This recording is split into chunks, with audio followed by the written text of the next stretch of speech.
Y vamos a comunicarnos en vivo con el periodista en Moscú, Yansen Polímata. Nuestro colega se encuentra precisamente en la capital rusa y nos va a contar precisamente el panorama que se vive a esta hora de la tarde en Perú y de la noche en Moscú.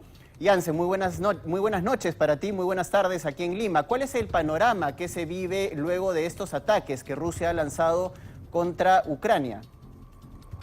Buenas noches a toda la audiencia de Panamericana. Solo quiero aclarar, sí vivo en Moscú, pero en ese momento estoy refugiado. Estoy en otro sitio. Bueno, el panorama es complejo. En Rusia las cosas están un poco mejores. El panorama, digamos, la sensación de la gente, ¿no? En Ucrania hay más tensión.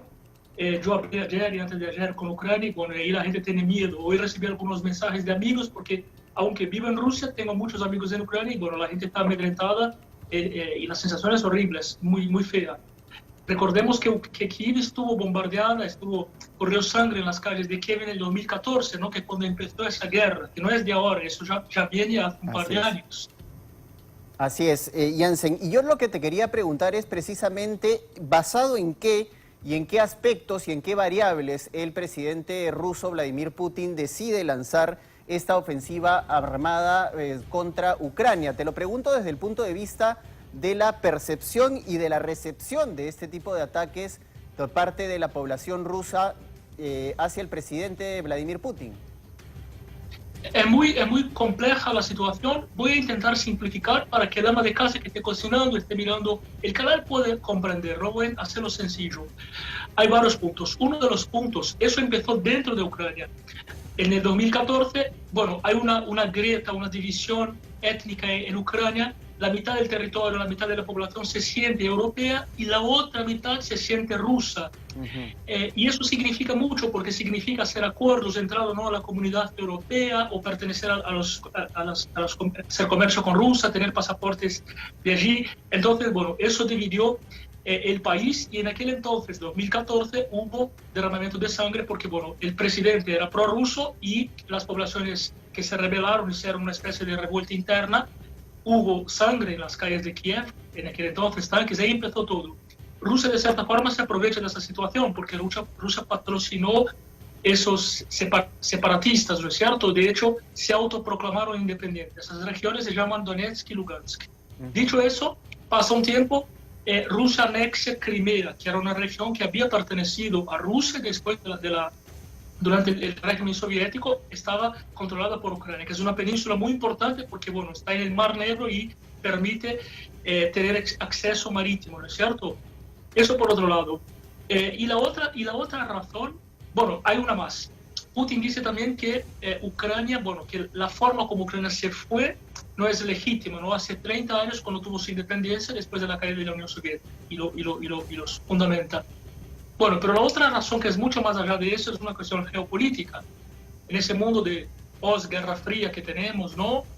Bueno, antes teníamos el bloque capitalista, el bloque comunista, se cayó la Unión Soviética y quedó ese vacío. China ascendió, Estados Unidos perdió un poco de su hegemonía y ahora, bueno, creo que los países se están reacomodando después de esos 2 años de pandemia. Esa guerra podría redefinir quiénes son los actores y los protagonistas mundiales, el nuevo orden mundial, como se dice.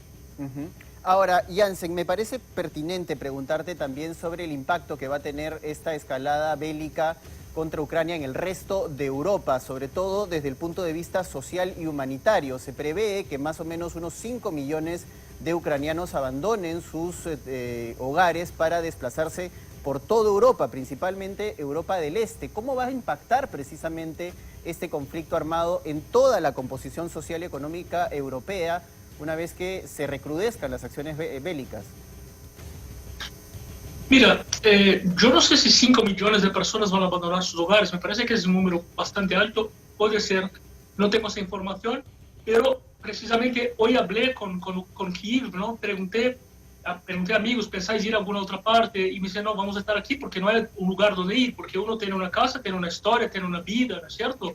No es que uno tiene dinero sobrando en el banco por lo general en los países que están en guerra y va a Europa sino más. No, eso es muy complicado, muy difícil. Además se necesita un visado. Entonces Pero sí puede haber algún éxodo, eso sí puede haber algún éxodo de alguna manera, ¿no? Los ucranianos ya no necesitan visado en Europa. Ese es un dato importante porque tiene que ver con ese contexto. Europa abrió que los rusos sí necesitan visado, los ucranianos no, y eso precisamente es un intento de acercamiento con Ucrania, ¿no? Para que sea parte de la comunidad europea. Ahora, ¿los países fronterizos con Ucrania están en condiciones de recibir a la cantidad de refugiados que pueda producir este conflicto armado? Estamos hablando sobre todo de personas, adultos mayores, niños, mujeres en gestación, etcétera. Bueno, Bielorrusia no, porque precisamente está del lado de Rusia en el conflicto, entonces eso sería prácticamente inviable, ¿no? Y Polonia, bueno, puede ser. De hecho, tengo algunos amigos ya ucranianos que están en Polonia ya en ese momento, no fueron escapando de la guerra ahora, pero ya fueron ya hace unos meses, ya sabiendo más o menos eso, ¿cierto? Porque eso ya se veía venir. Polonia sí, seguramente en Polonia, Hungría, puede ser que haya algunas personas. Polonia tiene una frontera importante con Ucrania, ¿no? Hay en la región donde se habla el ucraniano, que por ejemplo una ciudad llamada Lvov, que es una ciudad muy cultural, está muy cerquita de Polonia, incluso la cultura es muy parecida, la arquitectura, las calles.